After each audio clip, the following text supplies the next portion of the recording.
NCERT class 10 science chapter 1 हमारा था chemical reactions and equations. उसको हमने पूरा किया था और अब बस उसमें हमें क्वेश्चंस और करने हैं, वो हम करते रहेंगे। तो आज हम लोग शुरू करते हैं चैप्टर 2 क्लास 10 साइंस या 10.2 हम लोग कह सकते हैं क्लास 10 चैप्टर 2, जो कि है एसिड्स बेसिस एंड सॉल्ट्स। ये केमिस्ट्री के चैप्टर्स हैं, जब 11th में डिवाइड हो जाएगा। पहला क्वेश्चन है what are the characteristics of acids and bases in context to their taste. तो एसिड्स और बेसिस के अलग अलग डेफिनेशन होते हैं। क्लास 11th में आपको बहुत ही अच्छे से इन्हें पढ़ना है और अभी उनमें डिफरेंसेस भी होते हैं, पर यहाँ पर in context to taste, taste के संदर्भ में है ना, टेस्ट को लेकर क्या उनमें डिफरेंसेस होते हैं वो हमें जानना है। तो यहाँ हम लोग देखते हैं the acids are sour in taste whereas the bases are bitter in taste. ठीक है, तो ये दोनों टेस्ट में उनके डिफरेंस होते हैं। अगला क्वेश्चन है what is an indicator in context to acids and bases. तो इंडिकेटर एक जनरल इंग्लिश वर्ड है, अलग अलग जगह उसके अलग अलग मीनिंग हो सकते हैं जो कुछ इंडिकेट करे, पर एसिड्स और बेसिस के कॉन्टेक्स्ट में उसका क्या मीनिंग होता है, इसलिए इंडिकेटर क्योंकि एक जनरल वर्ड है, इसको एसिड एंड बेसिस के कॉन्टेक्स्ट में एसिड बेस इंडिकेटर भी कहा जाता है। An indicator is a substance that changes color depending on the pH of a solution, indicating whether it is acidic, basic or neutral. pH हमें बाद में पढ़ना है और इसका डिटेल हमें क्लास 11th में पढ़ना है। ठीक है, तो इंडिकेटर क्या होता है, जो ये बताता है कि जो गिवन सॉल्यूशन हमारा वो एसिडिक है, बेसिक है या फिर न्यूट्रल है। एग्जाम्पल सिंथेटिक होते हैं, मैन मेड होते हैं, ठीक है, जो कलर चेंज करते हैं। कुछ ऐसे भी इंडिकेटर होते हैं जो ऑर्डर पर डिपेंड करते हैं, मतलब उनका स्मेल चेंज होता है, अलग अलग तरह के होते हैं। एग्जाम्पल्स हम दे सकते हैं लिटमस पेपर या litmus solution, phenolphthalein, methyl orange etcetera.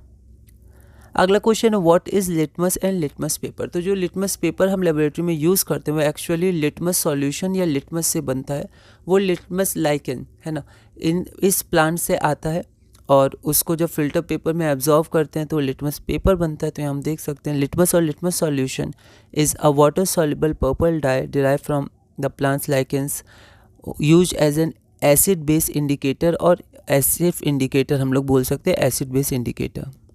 तो यहाँ पर हमें एक बात का ध्यान देना है कि इंग्लिश में वर्ड्स, क्योंकि जनरली टेक्निकल वर्ड्स होते हैं जब साइंस में हम लोग बात करते हैं, तो फिर हमें उनके प्रोनाउंसिएशन का ध्यान रखना है। तो इसे हम लोग लिचन नहीं लाइकेन प्रोनाउंस करेंगे, lichens. Litmus solution is commonly absorbed on to filter paper to create litmus paper. अगला है what is the colour of litmus, how do acids and bases change its colour. तो जो एक indicator होता है उसके एक न्यूट्रल या ओरिजिनल कलर होता है, फिर जब एसिडिक सॉल्यूशन या एसिड के संग कांटेक्ट में आता है तो अपना कलर चेंज भी कर सकता है, नहीं भी कर सकता है। जनरली चेंज करता है पर कभी कभी नहीं भी करता है। उसी तरह बेसिस के संग वो अपना कलर चेंज कर सकता है, नहीं कर सकता है, मतलब कुछ जनरल कलर चेंजेस होते हैं उसके। ठीक है, तो ये इंडिकेशन होता है कि वो सॉल्यूशन हमारा एसिडिक है या बेसिक है। ठीक है, यहाँ देखते हैं व्हेन द लिटमस सॉल्यूशन और litmus paper is neither acidic nor basic its colour is purple. ठीक है, तो जो लिटमस सॉल्यूशन हमारा होता है, अगर सॉल्यूशन के रूप में होगा या फिर पेपर के रूप में होगा, अगर वो न्यूट्रल है, मतलब ना एसिड के कांटेक्ट में है ना बेस के कांटेक्ट में, तो उसका कलर पर्पल होता है। अब एसिड्स के संग जब कांटेक्ट में वो आता है तो कलर हो जाता है ब्लू लिटमस टू रेड। ठीक है, मतलब ब्लू लिटमस रेड में चेंज हो जाता है, whereas bases change the colour of red litmus to blue.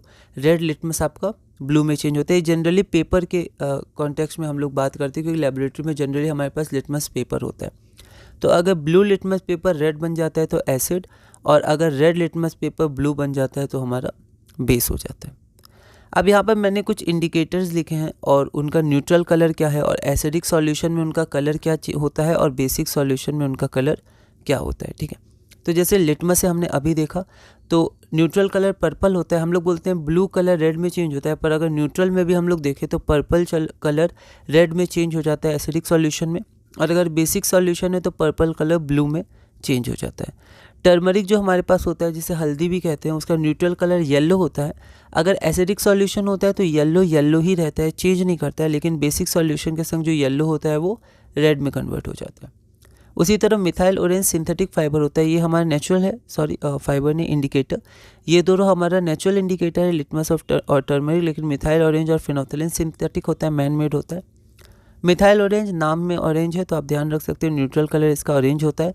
Acidic solution में ये रेड में चेंज हो जाता है, और बेस के कांटेक्ट में या बेसिक या एल्कलाइन सॉल्यूशन में ये येलो कलर में चेंज हो जाता है। उसी तरह फिनोप्थेलिन कलरलेस होता है ओरिजिनली, एसिडिक सॉल्यूशन के कांटेक्ट में ये कलरलेस ही रहता है, लेकिन बेसिक सॉल्यूशन में ये पिंक हो जाता है। ठीक है, ये कुछ जनरल मैंने लिख दिया। अगला क्वेश्चन है, aqueous solution turns red litmus solution blue, excess addition of which of the following solution would reverse the change. NCERT exemplar का क्वेश्चन है क्लास 10 साइंस। तो यहाँ पर रेड लिटमस पेपर ब्लू बन रहा है, मतलब ब्लू में चेंज हो रहा है, मतलब बेस है, मतलब हमारे पास बेसिक सॉल्यूशन, ये जो एक्वस सॉल्यूशन है वो हमारा बेसिक है। तो अब उसमें क्या हम लोग ऐड करेंगे कि चेंज रिवर्स हो जाए। ठीक है, तो वो बेस है, तो बेस में हम लोग क्या ऐड करेंगे कि सॉल्यूशन मतलब सॉल्यूशन बेसिक है क्योंकि एक्वस सॉल्यूशन है, तो हमें रिवर्स जाना है, मतलब एसिडिक बनाना है। तो हम लोग क्या उसमें ऐड करेंगे, तो एसिड ऐड करेंगे। अगर हम लोग यहाँ पर देखें तो हमारे पास हाइड्रोक्लोरिक एसिड स्ट्रॉन्ग एसिड होता है। ठीक है, तो हम लोग हाइड्रोक्लोरिक एसिड उसमें ऐड कर देंगे। तो रेड लिटमस पेपर ब्लू, यहाँ पर मैंने जनरल सॉल्यूशन दिया समझने के लिए। कोई एग्जाम में कैसा लैंग्वेज लिखना है वो सब आप अपने टीचर से और जगह से आप डिस्कस कर सकते हैं। यहाँ पर मैंने एक जनरल समझाने के लिए लिखा है। तो रेड लिटमस पेपर ब्लू हो रहा है, मतलब एक्वस सॉल्यूशन बेसिक है, बेसिक सॉल्यूशन है। रिवर्स करना है तो वापस एसिडिक बनाना होगा। ठीक है, तो to reverse addition of acid and hydrochloric acid is a strong acid, जो हमारा ऑप्शन में गिवन है, सब में हाइड्रोक्लोरिक एसिड। ठीक है, तो एमोनियम हाइड्रोक्साइड ये सब तो बेस हो गए, हाइड्रोक्लोरिक एसिड हमारा स्ट्रॉन्ग एसिड है। ठीक है, तो ये रिवर्स करेगा तो आंसर आपका डी हो जाएगा। ठीक है, तो इसी के साथ हमने ये अपना क्लास पूरा किया। अगली क्लास में हम लोग क्लास नंबर 2 शुरू करेंगे, क्वेश्चन नंबर 6 से कंटिन्यू करेंगे और धीरे धीरे chapter 2 acids, basis and salts में आगे बढ़ेंगे।